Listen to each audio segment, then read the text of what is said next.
Hello friends, मैं हूं काशिफ। आप देख रहे हैं टेक एस के। आज की वीडियो में मैं करने वाला हूं रिव्यू नेटफ्लिक्स सीरीज़ लूसीफर का। मैं एक दो नहीं बल्कि पूरे चारों सीज़न का कंबाइंड रिव्यू देने वाला हूं और मैं बताऊंगा इस सीरीज़ में क्या इंटरेस्टिंग पार्ट है, क्या बोरिंग पार्ट है, आपको ये सीरीज़ देखनी भी चाहिए या नहीं। तो without wasting any time let's get started. But शुरू करने से पहले अगर आपने अभी तक इस चैनल को सब्सक्राइब नहीं किया है तो सब्सक्राइब कीजिए, बेल आइकन दबाइए ताकि जैसे हम वीडियो अपलोड करें सबसे पहले आपको मिले। So without wasting any time let's get started.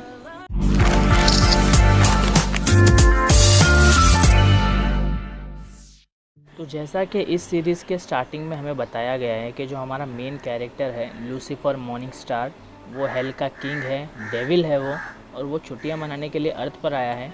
पर वो छुट्टियां मनाने के लिए अर्थ पर ही क्यों आया है ये तो आपको सीरीज़ देखकर ही पता चलेगा। पर जब तक वो अर्थ पर रहते हैं उन्हें LAPD के साथ, लॉस एंजलिस पुलिस डिपार्टमेंट के साथ ही काम करना पसंद है और वहाँ पर भी वो सिर्फ डिटेक्टिव क्लोई डेकर के साथ ही काम करना चाहते हैं और उन्हें उनका साथ काफ़ी अच्छा लगता है। पर फिर भी हर एपिसोड में वो एक केस सॉल्व करते हैं, यानी कि एक मिस्ट्री सॉल्व करते हैं, और उस केस को देखने का, उस केस को सॉल्व करने का लूसीफर का अपना अलग नज़रिया होता है। उनके हिसाब से हर एक केस में उन्हें अपनी प्रॉब्लम नज़र आती है। अब वो किस तरह की प्रॉब्लम होती है और क्या होती है वो तो आपको सीरीज़ में ही पता चलेगा। और फिर भी उनका जो अंदाज़ होता है केस सॉल्व करने का वो एकदम अलग ही लेवल होता है। वो हर केस को इस तरह से देखते हैं, हर एक केस में मजाक मस्ती ये सब चलता रहता है। और आप जब इस सीरीज़ को देखोगे आपको बहुत ही ज़्यादा इन्जॉयमेंट आने वाला है।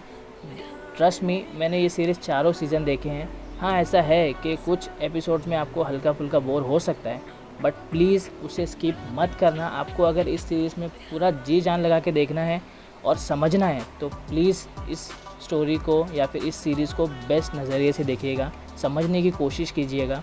और इस सीरीज़ का मैं इतना कंसर्न इसलिए हो रहा हूँ क्योंकि मैंने ये सीरीज़ पूरी देखी है, यहाँ तक कि मैंने सारे एपिसोड्स को डबल बार देखा है, डबल टाइम्स सेकेंड टाइम्स देखा है, और मुझे ये स्टोरी बेस्ट लगी है नेटफ्लिक्स की अब तक की।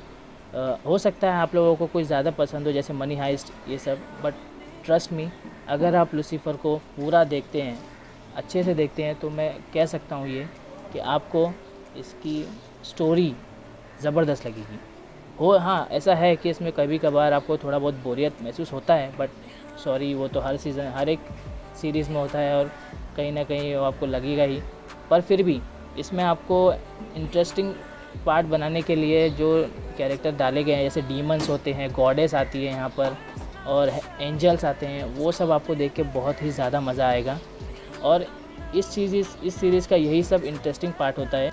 बट फिर भी मैं आपको बता दूं कि इस सीरीज़ को आप अगर ईयरफोन में ही देखें तो बेहतर होगा, क्योंकि जैसा कि आप जानते हैं कि नेटफ्लिक्स की ज़्यादातर जो सीरीज़ होती है उसमें न्यूडिटी और सेक्स वायलेंस ये सब होता है, तो प्लीज़। बट इसमें ऐसा नॉर्मली आपको खुल्लम खुल्ला कुछ नहीं दिखाया जाएगा। नॉर्मली हल्का फुल्का सिर्फ न्यूडिटी होती है, थोड़े बहुत जोक्स मारते हैं, कमेंट्स मारते हैं, और जो मैं अपनी लैंग्वेज में बोलता हूँ, जो मज़ा आता है ना दोस्तों उस सीरीज़ को देखने में, जब लूसीफर मॉर्निंग स्टार यानी हमारा जो मेन कैरेक्टर है, जब वो जोक्स मारता है और लोग उस पर हंसते हैं, ऐसे ऐसे जोक्स वो मारता है ना। और बेस्ट पार्ट तो इस सीरीज़ का ये है कि इसमें जो आपको हर एक मोमेंट पर एक क्या बताऊँ आपको मैं, म्यूज़िक सुनाया जाता है, वो बेस्ट होता है। इसमें वो खुद भी गाना गाते हैं, मतलब ऐसे नहीं है, वो तो कोई बैकग्राउंड सिंगर ही होगा, बट फिर भी वो जो फिर भी खुद भी गाना गाते हैं कुछ एपिसोड्स में, या फिर वो बैकग्राउंड म्यूज़िक दिया जाता है, वो बेस्ट है। और एक और बात मुझे इस सीरीज़ की अच्छी लगी कि इसका जो डबिंग स्टाइल है, वाव है, ऐसा बोल सकता हूँ मैं आपको, क्योंकि कहीं पर भी आपको ऐसा नहीं लगेगा कि इस सीरीज़ का जो डबिंग है हिंदी में, और ये हिंदी में अवेलेबल है, हाँ सॉरी मैंने बताया नहीं आपको पहले, पर फिर भी आपको कहीं ऐसा लगेगा नहीं कि इस सीरीज़ में जो हिंदी में डबिंग की गई है वो किसी भी तरह से ख़राब है, क्योंकि बेस्ट ऑफ द बेस्ट दिया गया है नेटफ्लिक्स की तरफ से इसमें। और मुझे नहीं पता आप लोगों में से कितने लोग नेटफ्लिक्स इंडिया भी देखते होंगे, क्योंकि मुझे नेटफ्लिक्स इंडिया के एक भी कंटेंट पसंद नहीं आता, जो भी वो बनाते हैं वो फालतू ही होता है। सॉरी अगर आप लोगों में से कोई देखता होगा नेटफ्लिक्स इंडिया के शोज़, पर फिर भी मुझे नेटफ्लिक्स इंडिया के शोज़ पसंद नहीं है, पर मुझे नेटफ्लिक्स हॉलीवुड शोज़ वाव लगते हैं, वाव। इससे पहले मैंने विचर देखा था तो मुझे उसमें हल्का फुल्का बोरियत महसूस हुई, पर लूसीफर इट्स ऑसम, इतना अच्छा मैं आपको बोल सकता हूँ। पर फिर भी अगर आप इस स्टोरी को देखते हैं तो आपको बताया जाता है कि लूसीफर मॉर्निंग स्टार की अपनी प्रॉब्लम्स होती हैं, क्लोई डेकर की अपनी प्रॉब्लम्स होती हैं, कुछ नए नए कैरेक्टर होते हैं जैसे डैनियल एस्पिनोज़ा, एला लोपेज, ये सब कैरेक्टर उसमें इंट्रोड्यूस होंगे आपको।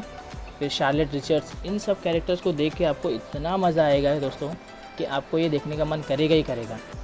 और जैसा कि शो में दिखाया जाता है कि लूसीफर मॉर्निंग स्टार जो हैं वो उनकी डेविल वाली जो पर्सनैलिटी होती है वो हर एक सीज़न के ज़्यादातर एपिसोड्स में यूज़ किया है उन्होंने। वो अपना जब भी किसी को डेविल फेस दिखाते हैं तो वो जो आदमी है या औरत है, वो जो भी अगर वो क्रिमिनल है तो वो ट्रुथ बता ही देगा, वो कभी छुपा ही नहीं सकता, क्योंकि वो डेविल है और हेल में भी उनका यही काम होता है, सबको सज़ा देना जो गलत लोग होते हैं। तो वो जो स्टाइल है वो आप देखोगे तो आपको बहुत ही अच्छा लगेगा। और बेस्ट मोटिव इसमें ये होता है कि हर एक एपिसोड में उनका अलग नज़रिया होता है केस को देखने का, हर एक तरह के जोक्स मारते हैं वो, और हर एक जो सस्पेक्ट होता है उससे जिस तरह से वो बात करते हैं ना। और क्लोई डेकर को ये कभी कभार पसंद भी आता है, कभी कभार नहीं भी आता है, पर फिर भी उन्हें उनका साथ पसंद है, इसलिए वो उनको झेल लेती हैं। और वो किस तरह से एक नॉर्मल इंसान से LAPD का सिविलियन कंसल्टेंट बनते हैं और वो लोगों को कैसे फेवर करते हैं। इस शो में फेवर भी दिखाया गया है कि डेविल फेवर करता है लोगों को और उसके बदले दूसरी कोई डील ऑफ़र होती है। तो आपको देखना पड़ेगा उस सब चीज़ों के बारे में, तो आपको डिटेल में समझ में आएगा। तो यही मैं आपको बताना चाहता था कि लूसीफर मॉर्निंग स्टार का जो कैरेक्टर इसमें इंट्रोड्यूस किया है, जो डबिंग वॉइस यूज़ की गई है, वो बेस्ट है। हाँ, हो सकता है कि आप लोगों में से कुछ लोग सहमत ना हो मुझसे, क्योंकि कुछ लोगों को ये बोरिंग भी लगा ये सीरीज़, बट फिर भी मैं आपको बता सकता हूँ कि पहले सीज़न में आपको कुछ एपिसोड में बोरियत होगी, सेकेंड सीज़न में भी एक आध एपिसोड में हो सकती है, लेकिन जब सीज़न 3 का स्टार्टिंग और सीज़न 3 में एपिसोड ज़्यादा हैं तो हो सकता है आपको थोड़ा बड़ा लगे ये।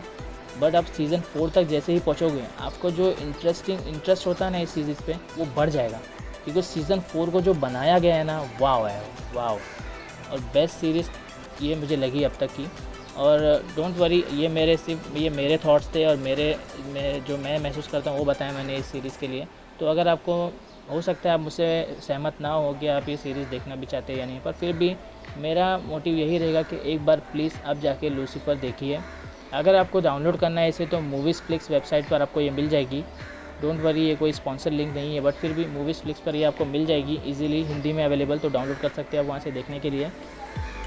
और अगर आपके पास नेटफ्लिक्स का सब्सक्रिप्शन है तो फिर कोई प्रॉब्लम ही नहीं है, आप वहाँ से देख सकते हैं। मुझे इस सीरीज़ की ये अच्छा लगा कि इसमें ना जो वॉइस डबिंग दी गई है वो बहुत ही परफेक्ट है, और एक भी सीज़न में वो बदलती नहीं है। चारों के चारों सीज़न में एकदम परफेक्ट वॉइस है, और उन्हीं लोगों की वॉइस दी गई है जो इस वॉइस को सीज़न 1 से सीज़न 4 तक करते हुए आए हैं। तो यही इस सीरीज़ की अच्छी बात थी कि आपको देखने में बहुत मज़ा आएगा। इसमें जो एला लोपेज का कैरेक्टर है वो भी बहुत ख़ास होता है। डैनियल एस्पिनोजा का जो कैरेक्टर है वो भी बहुत अच्छा है। इसमें लिंडा मार्टिन एक थेरेपिस्ट होती हैं, उनका भी कैरेक्टर अच्छा है। और सबसे भारी तो 2 लोग होते हैं जो कि खुद लूसीफर मॉर्निंग स्टार का भाई एमेनेडील है, और थर्ड वन जो है वो है मैजिकिन स्मिथ, जो कि एक डीमन है और लूसीफर की सबसे ख़ास डीमन है जो हेल में पनिश करती थी लोगों को। तो वो सब आपको देख के बहुत मज़ा आएगा। तो फिर भी एक बार जाके इस सीरीज़ को चेकआउट कीजिएगा और देखिएगा ज़रूर। ये थे मेरे थॉट्स लूसीफर को लेकर। आपके क्या थॉट्स हैं मुझे कमेंट करके बताइएगा। और मैं इसके बाद शायनारा क्रॉनिकल्स के भी रिव्यू डालने वाला हूं, तो जो भी लोग उसके लिए वेट कर रहे हैं तो वो जाके मेरे चैनल पर चेकआउट कर सकते हैं। नेक्स्ट वीक संडे को वो वीडियो आ जाएगी। आई एम सॉरी दोस्तों, मैं रोज़ वीडियो नहीं बना सकता और पिछले 3 वीक से मेरा कोई वीडियो नहीं आया है, क्योंकि मैं जॉब पर जाता हूँ और मुझे 12 घंटे काम करना पड़ता है, तो मुझे टाइम नहीं मिलता वीडियो बनाने के लिए। So please I am sorry. अगर आपको ये वीडियो अच्छा लगा तो वीडियो को लाइक कीजिए, शेयर कीजिए, कमेंट कीजिए और इस चैनल को सब्सक्राइब कीजिए, जिससे कि जैसे ही मैं आपके लिए नई वीडियो बनाऊँ आपको सबसे पहले मिले। और अगर आपको किसी सीरीज़ का या फिर किसी मूवीज़ का रिव्यू देखना है तो मुझे कमेंट करके बता दीजिए, मैं आपके लिए उसका रिव्यू कर दूँगा। So okay, tata, good bye.